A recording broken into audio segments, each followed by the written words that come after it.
جماعت اسلامی کراچی کے امیر حافظ نعیم الرحمن نے بھارت کی جانب سے آزادی کشمیر مارچ کے سلسلے میں رئیس الجامعہ دارالعلوم کورنگی مفتی منیب الرحمان اور جامعہ ستاریہ کے محتمم مولانا محمد سلفی سے ان کے مدارس میں ملاقات کی اور انہیں مارچ میں شرکت کی دعوت دی۔ حافظ نعیم الرحمان نے میڈیا سے گفتگو کرتے ہوئے کہا کہ بھارت کی جانب سے بین الاقوامی قوانین کی خلاف ورزی کر کے مقبوضہ کشمیر میں انسانیت سوز مظالم کیے جا رہے ہیں کہ RSS کے جو گنڈے ہیں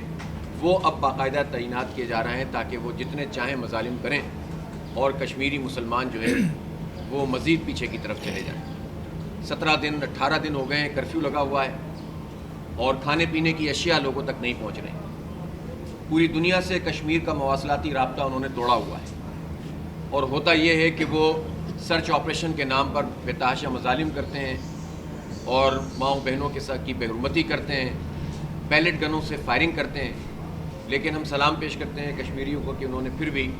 مزاحمت کا راستہ اختیار کیا ہے، عزت کا راستہ اختیار کیا ہے اور وہ کرفیو جہاں ممکن ہو سکتا ہے وہ توڑ دیتے ہیں اور اگر کوئی وقفہ ہوتا ہے تو اس میں آ کر پھر سے احتجاج شروع کر دیتے ہیں۔ کشمیریوں کی آواز بننے کے لیے تمام حکمرانوں کو فیصلہ کرنا ہوگا اور پاکستان کو کشمیر کا مقدمہ پرزور طریقے سے لڑنا ہوگا۔ سب سے زیادہ ذمہ داری پاکستان کی حکومت اور پاکستان کی ریاست کی ہے کہ چونکہ پاکستان کا یہ حصہ ہے،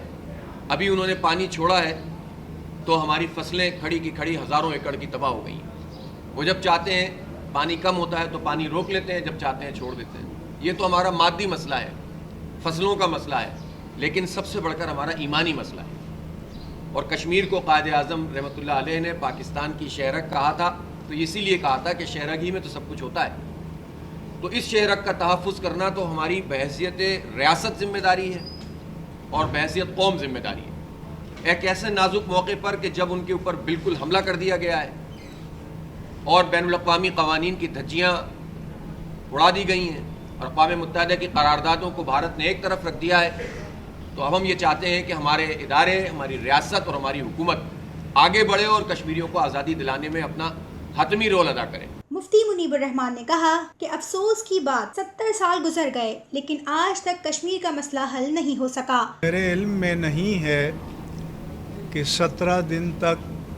یا 3 ہفتے تک مسلسل کسی شہر یا کسی بستی یا کسی خطے کے لوگوں کو یرغمال بنا لیا گیا ہو، محصور کر دیا گیا ہو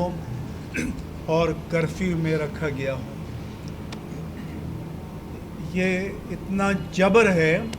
کہ ماضی قریب کی تاریخ میں اس کی مثال نہیں ملتی۔ عالمی سطح پر حقوق انسانی کے ادارے بھی ہیں، UNO بھی ہے، لیکن کہیں سے کوئی مؤثر آواز اس حوالے سے بلند نہیں ہوئی۔ اگر حکومت جہاد کا اعلان کرتی ہے تو پاکستانی عوام سیسا پلائی ہوئی دیوار بن کر فوج کی پشت پر کھڑے ہوں گے، جس طرح 1965 کی جنگ میں کھڑے ہوئے تھے۔ اتنی قربانیوں کے بعد اگر یہ سودا بازی کی جائے گی تو اسے تو کوئی بھی قبول نہیں کر سکتا اور یہ ان مظلوموں کی آہوں اور سسکیوں سے جفا ہوگی، ان شہداء کی قربانیوں سے جفا ہوگی، کیونکہ ان شہداء سے وفا تو یہ ہے کہ جس حق کے لیے انہوں نے یہ قربانیاں دی ہیں اس حق کے ساتھ کھڑا ہوا جائے۔ لہذا جو بھی پاکستان میں یا جہاں کہیں بھی مقبوضہ کشمیر کے مسلمانوں کے لیے آواز بلند کرے گا، میدان عمل میں آئے گا، ہماری تمام تر ہمدردیاں، ہمارا تعاون ان کے ساتھ ہے۔ کشمیر نہ صرف پاکستان بلکہ پوری امت مسلمہ کا مسئلہ ہے۔ افسوس کا مقام ہے کہ مسئلہ کشمیر پر مسلم ممالک کی جانب سے بھی اب تک کوئی ٹھوس اقدامات نہیں کیے گئے۔ مؤثر پیغام صرف بیانات کا نام نہیں ہوتا بلکہ حکومتوں کی جانب سے مؤثر پیغام کے معنی یہ ہوتے ہیں کہ ان کے ساتھ تجارتی تعلقات کو موقوف کیا جائے، ان کے ساتھ سفارتی تعلقات کو موقوف کیا جائے اور مسلم ممالک نے جو ہندوستان میں سرمایہ کاری کے منصوبے بنائے رکھے ہیں ان کو معطل کیا جائے کہ جب تک مقبوضہ کشمیر کے مسائل کو حل نہیں کیا جاتا تو آپ کے ساتھ کوئی اقتصادی اور سفارتی تعاون نہیں ہو سکتا۔ ریاست پاکستان نے ریاستی سطح پر